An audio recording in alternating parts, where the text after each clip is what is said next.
back, relax, and maybe get yourself a snack. Me and you gonna have a little chat about books. Hi guys, I'm here today to do a double review for you, so 2 books. The first one I'm going to talk about is The Night Rainbow by Claire King.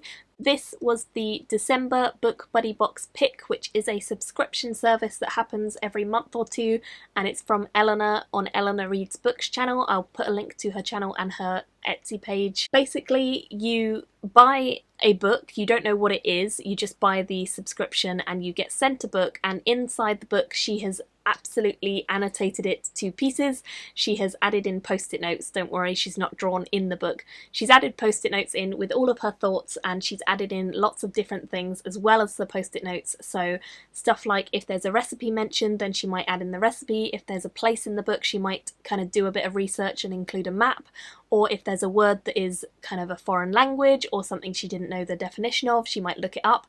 So basically it's kind of like doing a buddy read secondhand. Someone's annotated it and given you all of their thoughts. So as you read, you see their thoughts. And I thought it was a fantastic idea. So obviously she's my friend. It's a fantastic idea.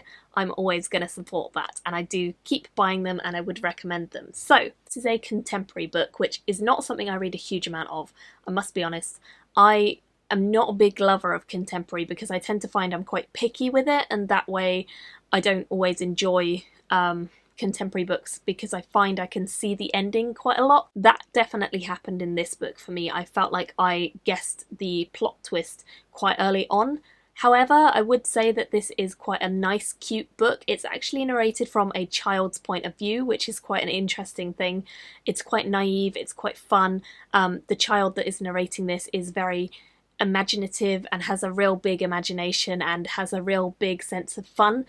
So she and her sister live in France with their mother. Their mother is English and their father was French. Their father is dead and he died very recently when the book begins, and her mother is still pregnant when he dies.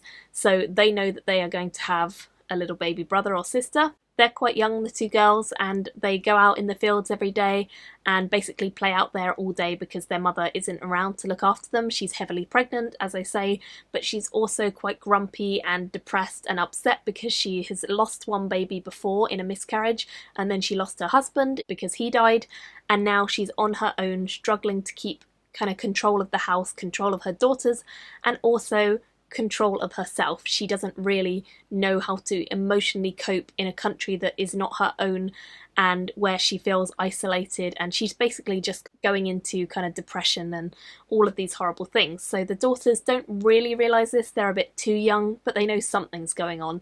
So they just tend to stay out of her way as much as possible, which means exploring, having fun, going outside, making up imaginary stories, and just generally meeting people out in the wilds and having a good time. So what I really liked about this book was the sort of tone of voice. I think the childlike tone is fantastically well done.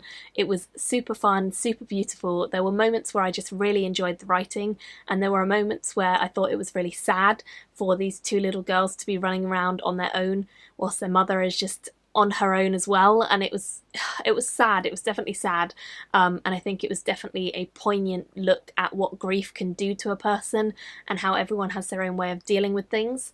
However, with that said, like I did say in the beginning, I did actually guess the plot twist in this. It didn't take away a huge amount of my enjoyment, but it did mean that I wasn't necessarily loving this book because I wasn't waiting to find out what the truth was or what the reveal was, because I already knew. As a Book Buddy Box book, I really enjoyed it because I love the post-it note idea, and I think I probably wouldn't have finished this book if I hadn't had that, but because I did have it, I really enjoyed it, even though it wasn't a book I would maybe have enjoyed without the Book Buddy Box. Does that make sense? Anyway, basically I enjoyed it a lot, even though I wasn't expecting to, and even though I saw the plot twist coming. So I think I gave this a 3.5, something like that.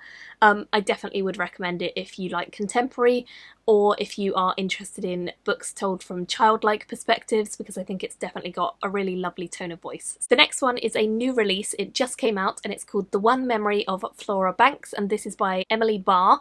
This one I actually was super excited about because it kind of was one of those books that turned up in the post and I didn't know if I was going to keep it or not because I didn't say yes to it. It just turned up from the publisher. But it sounded quite interesting because it said it was about a girl who had amnesia, which I always think is an interesting topic, and it was about this girl and she couldn't remember anything from when she was about 10 years old to now, which I think she's about 17 when the book begins, and she can't remember anything about any of that time, so she has to leave herself notes all over the place, all over the house, in diaries, on her arm. She basically has to leave notes everywhere to kind of remind her of who she is and the fact that she is now 17 and not 10 as she remembers. So it's a really interesting concept. And then one day she meets a guy, as you do, and she kisses the guy and she remembers the kiss. It's not just that she's written it, she actually vividly remembers it. And this sparks her on a journey. When this guy moves away to the far reaches of the Arctic, she decides to follow him and try and find out why she remembers this one memory and what's going on, and she basically struggles a lot because she forgets everything every time she has a bout of amnesia. So it's about her journey to the Arctic, and it's about her as a person dealing with amnesia. What I liked about this is that it's quite a different book for me. Again, it's a contemporary and it's not something I would typically read, but I found it really light-hearted to begin with and really easy to get into. This is definitely one of those things that I would say you can read it in an evening. It did not take me long. It took me about 2-3 hours, I think, and it's quite a decent sized book, but it just was so easy to read because the writing is really quick and the pacing and the plot moves along quite swiftly, so you're constantly kind of following through the story and following Flora and her adventure. What I really liked about this is that there are other characters who are involved in and interested in Flora's life. Some of them really deeply care for her, and some of them care for her but go about it in the wrong way. Her family, particularly her mother, is a big problem for trying to control her, whereas her brother is a really darling character who I loved.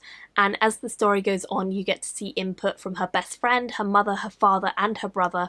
And I think that it just really brought this story more to life for me, with the fleshing out of those characters chipping in.